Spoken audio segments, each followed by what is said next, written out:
વર્ણિવેશરમણીય દર્શનમ મંદહાસરુચિરાનનાંબુજં પૂજિतं સુરુ નરોત્તમૈર્મુદા ધર્મનંદનમહં વિચિંતયે. અસતોમા ષટ્ગમય તમસોમા જ્યોતિર્ગમય મૃત્યુર્મા અમૃતમ ગમય. ઓમ શાંતિ શાંતિ શાંતિ. અસ્મદ્ગુરુ સમારંભાં નાથયામૂન મધ્યમાં લક્ષ્મી વલ્લભ પર્યંતાં વંદે ગુરુ પરંપરા. આજની જ્ઞાન સભાની અંદર પધારનારા બધા જ ભગવત ભક્તોને વેદાંતાચાર્ય, પુરાણ ઇતિહાસાચાર્ય અને ફિલોસોફી શાસ્ત્રી રાકેશભાઈના હિતપૂર્વક જય સ્વામિનારાયણ. ભક્તો, આજની આ જ્ઞાન સભાની અંદર આપણે બધા પારકું અન્ન ખાનારો કઈ દુર્ગતિને પામે તેનું શું પ્રાયશ્ચિત આ વિષય પર થોડી વાત શ્રવણ કરશું. તો બધા જ શ્રોતાગણો ધ્યાનપૂર્વક આ પ્રવચન શ્રવણ કરે અને એને આત્મસાત કરી લે. તો ભગવાન સ્વામિનારાયણ શિક્ષાપત્રીના 151માં શ્લોકમાં પોતાના સમસ્ત આશ્રિતોને આજ્ઞા આપતા કહે છે કે શ્રી કૃષ્ણ ગુરુ સાધુ નામ દર્શનાર્થમ ગતૌ પથી તત્સ્થાને ચુ ન ગ્રાહ્યમ પરાન્નમ નિજ પુણ્યરત. અર્થાત કે શ્રી કૃષ્ણ ભગવાન તથા પોતાના ગુરુ તથા સાધુ એમના દર્શન કરવાને અર્થે ગયે સતે માર્ગને વિશે પારકું અન્ન ખાવું નહીં, તથા શ્રી કૃષ્ણ ભગવાન તથા પોતાના ગુરુ તથા સાધુ તેમના જે સ્થાનક તેમને વિશે પણ પારકું અન્ન ખાવું નહીં. કેમ જે તે પારકું અન્ન તો પોતાના પુણ્યને હરી લે એવું છે, માટે પોતાની ગાંઠનું ખર્ચ ખાવું. આ પ્રમાણે ભગવાન સ્વામિનારાયણે સ્પષ્ટ રૂપે પોતાના સમસ્ત આશ્રિતોને આજ્ઞા આપેલી છે કે પારકું અન્ન ક્યારેય પણ ભક્ષણ કરવું જોઈએ નહીં. કારણ કે પારકું અન્ન જે છે એ પોતાના પુણ્યને હરી લેનાર છે. શિવ પુરાણની અંદર તો ત્યાં લગીન લખેલું છે, જ્યાં લગીન પારકા અન્નનું રક્ત તમારા શરીરની અંદર દોડતું રહે છે, ત્યાં લગીન તમે જે પણ કંઈક સત્કર્મ કરો છો એ સત્કર્મમાંથી કેટલોય ભાગ જેનું અન્ન તમે ગ્રહણ કરેલું છે એને પ્રાપ્ત થઈ જાય છે. અને એટલે માટે પારકું અન્ન ભક્ષણ કરવાની સ્પષ્ટ રૂપે મનાઈ કરવામાં આવેલી છે. છતાં પણ જે પણ કોઈક વ્યક્તિ આપત્તિ વગર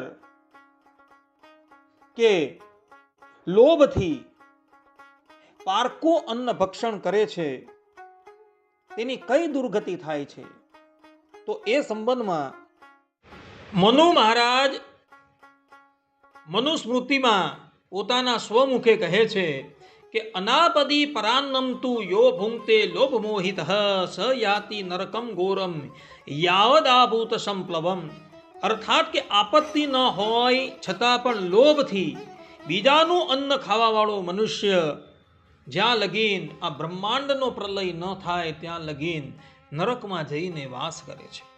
મહર્ષિ યાજ્ઞવલ્ક્ય ઋષિની સ્મૃતિના પ્રથમ અધ્યાયમાં કહે છે કે પરાન્ન ભોક્તા નિત્યમ તુ દોષમ યાતિ ન સંશય તસ્ય ધરો વિનિશ્યેત પુણ્યમ ચક્ષીયતે ધ્રુવમ. અર્થાત કે પારકું અન્ન ખાનારાને નિત્ય દોષ લાગે છે, એમાં કોઈ શંકા નથી. તેનો ધર્મ નાશ થઈ જાય છે અને એના પુણ્યનો ક્ષય થઈ જાય છે. પદ્મ પુરાણમાં મહર્ષિ પુલસ્ત કહે છે કે પરાન્નશનશીલસ્ય ન પિતॄણામ ન દેવતાઃ તૃપ્તિમ યાન્તિ કદાચિત દુઃખમેવ હિ શાશ્વતમ. અર્થાત બીજાનું અન્ન ખાવાની આદતવાળા એવા મનુષ્યના અન્નથી પિતૃઓ કે દેવતાઓ કદી પણ તૃપ્ત થતા નથી. તેને સદાય દુઃખની જ પ્રાપ્તિ થતી રહે છે. જે લોકો હંમેશા પારકું અન્ન ખાય છે, કદાચ એ લોકો દેવતાઓની પછાડી કે પિતૃઓની પછાડી હોમ છે કે શ્રાદ્ધ છે ઇત્યાદિ કરે, છતાં પણ એણે આપેલ શ્રાદ્ધના અન્નથી કે જલાંજલિથી પિતૃઓ ક્યારેય પણ તૃપ્ત થતા નથી કે નથી દેવતાઓ તૃપ્ત થતા. તો આવા લોકોએ, અર્થાત કે જે લોકો પરાન્ન ભક્ષણ કરનારા છે, તે લોકોએ પરાન્ન ભક્ષણ થઈ જાય તો એનું પ્રાયશ્ચિત કરવાનું છે. એ પ્રાયશ્ચિતનું વર્ણન કરતા મનુ મહારાજ મનુસ્મૃતિના 11મા અધ્યાયમાં કહે છે કે ત્રયહમ પ્રાજાપત્યમ સ્યાત પરાન્નાશન દોષતઃ શુદ્ધ્યર્થમ નિયમેનૈવ જપેદ વિષ્ણુ સહસ્ત્રકમ. અર્થાત કે પારકું અન્ન ખાવાના દોષથી શુદ્ધિ માટે 3 દિવસનું પ્રાજાપત્ય વ્રત કરવું અને નિયમપૂર્વક વિષ્ણુ સહસ્ત્ર નામનો જાપ કરવો. આ પ્રમાણે મનુ મહારાજ કહી રહ્યા છે. તો અગ્નિ પુરાણમાં ભગવાન વેદવ્યાસજી કહે છે કે એક ભુક્તમ ત્રિરાત્રમ સ્યાત ગોઘૃતમ પાયયેત તતઃ બ્રાહ્મણાન ભોજયિત્વા ચ શુદ્ધિમ યાતિ ન સંશય. અર્થાત કે 3 રાત્રિ પર્યંત એક વખત ભોજન કરવું, ત્યારબાદ ગાયના ઘીનું સેવન કરવું અને બ્રાહ્મણોને ભોજન કરાવવાથી પરાન્ન ખાવાથી જે દોષ થયો હોય એ દોષ નષ્ટ થાય છે. આ પ્રમાણે જે લોકો નિત્ય પારકું અન્ન ખાય છે ને એણે આવા કઠિન પ્રાયશ્ચિતો કરવાના છે. માટે ભલા થઈને ક્યારેય પણ પારકું અન્ન ખાતા નહીં. કદાચ તમે દેવ મંદિરમાં પ્રસાદ લેતા હો તો એની પછાડી પણ કિંચિત દ્રવ્ય મૂકી દેજો. જો દ્રવ્ય મૂકવાનું સામર્થ્ય ન હોય તો 3 વિષ્ણુ સહસ્ત્ર નામના પાઠ કરી દેજો અથવા તો 25 માળા ફેરવજો.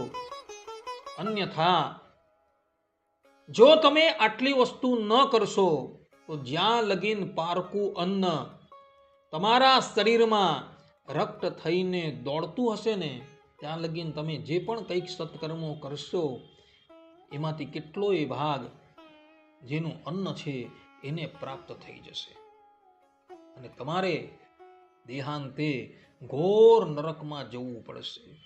માટે ભક્તો ભલા થઈને ક્યારેય પણ પારકું અન્ન ખાતા નહીં. અમુક વ્યક્તિઓને ખૂબ ખોટી ટેવ હોય છે કે મંદિરમાં હોય કે ભંડારા હોય ત્યાં જઈને એ લોકો પારકું અન્ન ભક્ષણ કરતા હોય છે. પરંતુ એ પારકું અન્ન ભક્ષણ કરનારાઓએ આ મનુ મહારાજે મહર્ષિ યાજ્ઞવલ્કે તથા પુલસ્તએ જે વાત કહેલી છે એ આત્મસાત કરવા યોગ્ય છે. એ પારકું અન્ન ભક્ષણ કરીને એનું મૂલ્ય ચૂકાવી દેજો. જો નહીં ચૂકવશો તો પછી દુર્ગતિ પામવાને અર્થે તૈયાર રહેજો.